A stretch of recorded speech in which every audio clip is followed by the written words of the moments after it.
Chapter 19. The Party Who Called You. None of us children knew it, but Dad had had a bad heart for years, and now Dr. Burton told him he was going to die. We noticed that Dad had grown thinner. For the first time in 25 years, he weighed less than 200 pounds. He joked about how strange it was to be able to see his feet again. His hands had begun to tremble a little and his face was gray. Sometimes when he was playing baseball with the older boys or rolling on the floor with Bob and Jane, he'd stop suddenly and say he guessed he had had enough for today. There was a trace of a stagger as he walked away. He was 55 years old, and we supposed his symptoms were those of approaching old age. Certainly it never occurred to any of us that Dad had any intention of dying until he was good and ready to die. He had known about the bad heart even before Bob and Jane were born. He and Mother had discussed it, and the possibility that she would be left a widow with all the children. "But I don't think those doctors know what they're talking about," Dad said. Mother knew the answer Dad wanted. "I don't see how 12 children would be much more trouble than 10, she told him, "and I personally like to finish what I start. I don't know about you." The bad heart was one of the principal reasons for Dad's home instruction programs. It was also why he had organized the house on an efficiency basis, so that it would operate smoothly without supervision, so that the older ones would be responsible for the younger ones. He knew a load was going to be thrown on Mother, and he wanted to lessen it as much as he could. "Maybe tomorrow, maybe in 6 months, Dr. Burton told Dad now. "A year at the outside if you stop work and stay in bed." "Don't think you can scare me," Dad said. "You doctors have been telling me for 3 years not to subscribe to any new magazines. Well, I don't believe a word of it. For one thing, I'm in my prime, and for another, I'm too busy." "Still the old pioneer," Dr. Burton grinned. "Don't think you can scare me," Dad repeated. "I'll be in the amen corner when they're laying you away. I'll see you in church, even if you don't see me." Dad went home and wrote a letter to a friend, Miss Myrtle Canavan, the Boston brain specialist. "Dear Mortuary Myrt, if and when I die, I'd like my brain to go to Harvard, where they are doing those brain experiments you told me about. I'd like you to handle the details. My hat size is 7 3/8, in case you want to get a jar ready. Don't think this letter means I'm getting ready to go anytime soon, because I'm not. I'll leave a copy of this where Lily will see it when the time comes, and she'll get in touch with you. The next time I see you, I don't want you casting any appraising glances at my cranium." With the letter mailed, Dad shrugged thoughts of death out of his mind. The World Power Conference and the International Management Conference were going to meet in 8 months in England and Czechoslovakia, respectively. Dad accepted invitations to speak at both. The post-war industrial expansion had resulted in more and more emphasis being placed on motion study. For the first time, both Dad and Mother had more clients than they could handle.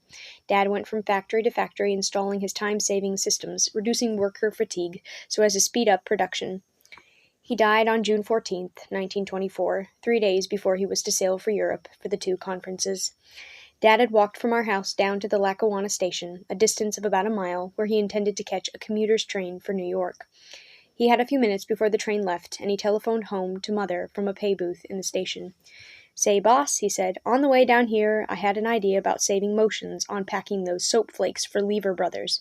See what you think." Mother heard a thud, and the line went silent. She jiggled the receiver hook. "I'm sorry," it was the voice of the operator. "The party who called you has hung up." Jane, the baby, was 2 years old. Anne, the oldest, was taking her examinations at Smith, where she was a sophomore. It was Saturday morning. The younger children were playing in the yard. Most of the older ones, members of the purchasing committees, were in town doing the marketing. 6 or 7 neighbors set out in automobiles to round up those who were missing. The neighbors wouldn't say what the trouble was. "Your mother wants you home, dear," they told each of us. "There's been an accident. Just slide into the car and I'll drive you home." When we arrived at the front of the house, we knew that accident was death. 15 or 20 cars were parked in the driveway and on the front lawn. Mother? It couldn't be Mother, because they had said Mother wanted us home. Daddy? Accidents didn't happen to Daddy. Somebody fell off his bicycle and was run over? Maybe. All the girls were terrible bicycle riders. Bill was a good rider, but took too many chances. We jumped out of the car and ran toward the house. Jackie was sitting on a terrace near the sidewalk. His face was smudged where he had rubbed his hands. "Our Daddy's dead," he sobbed. "Dad was part of all of us, and a part of all of us died then." They dressed him in his army uniform, and we went in and looked in the coffin. With his eyes closed and his face gone slack, he seemed stern and almost forbidding.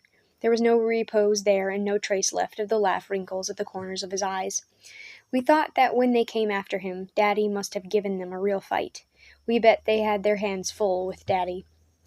Mother found the carbon of the letter to Dad's friend, and the brain went to Harvard. After the cremation, Mother chartered a boat and went out into the Atlantic. Somewhere out there, standing alone in the bow, she scattered his ashes. That was the way Dad wanted it.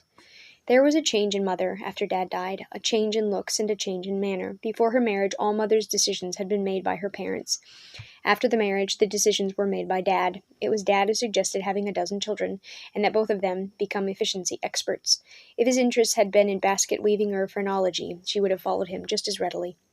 While Dad lived, Mother was afraid of fast driving, of airplanes, of walking alone at night. When there was lightning, she went into a dark closet and held her ears. When things went wrong at dinner, she sometimes burst into tears and had to leave the table. She made public speeches, but she dreaded them. Now suddenly she wasn't afraid anymore, because there was nothing to be afraid of. Now nothing could upset her, because the thing that mattered most had been upset. None of us ever saw her weep again. It was 2 days after Dad's death, and the house still smelled of flowers. Mother called a meeting of the family council. It seemed natural now for her to sit at Dad's place in the chairman's chair, with a pitcher of ice water at her right. Mother told us that there wasn't much money. Most of it had gone back into the business. She said she had talked by telephone with her mother, and that her mother wanted all of us to move out to California. Anne interrupted to say she planned to leave college anyway and get a job. Ernestine, who had graduated from high school the night before Dad died, said she didn't care anything about college either. "Please wait until I'm finished," Mother said, and there was a new note of authority in her voice. "There is another alternative, but it hinges on your being able to take care of yourselves, and it would involve some sacrifices from all of us. So I want you to make the decision. I can go ahead with your father's work. We can keep the office open here. We can keep the house, but we would have to let the cook go." "Tom, too?" we asked. "We couldn't let Tom go, could we? He wouldn't go away." "No, not Tom. But we would have to sell the car and live very simply. Still, we could be together. And Anne would go back to college. You know your father wants all of you to go to college." "Do you want to try it? Can you run the house and take care of things until I get back?" "Get back from where, Mother?" we asked. "If you want to try it here," she told us, and she actually rapped the table. "I'm going on that boat tomorrow, the one your father had planned to take. He had the tickets. I'm going to give those speeches for him in London and Prague, by jingo.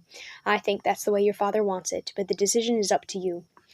Ernestine and Martha went upstairs to help Mother pack. Anne disappeared into the kitchen to plan supper. Frank and Bill started downtown to see the used car dealers about selling the automobile.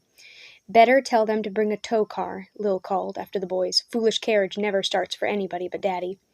Someone once asked Dad, "But what do you want to save for time for? What are you going to do with it?" "For work, if you love that best," said Dad. "For education, for beauty, for art, for pleasure." He looked over the top of his pince nez. "For mummedy peg, if that's where your heart lies."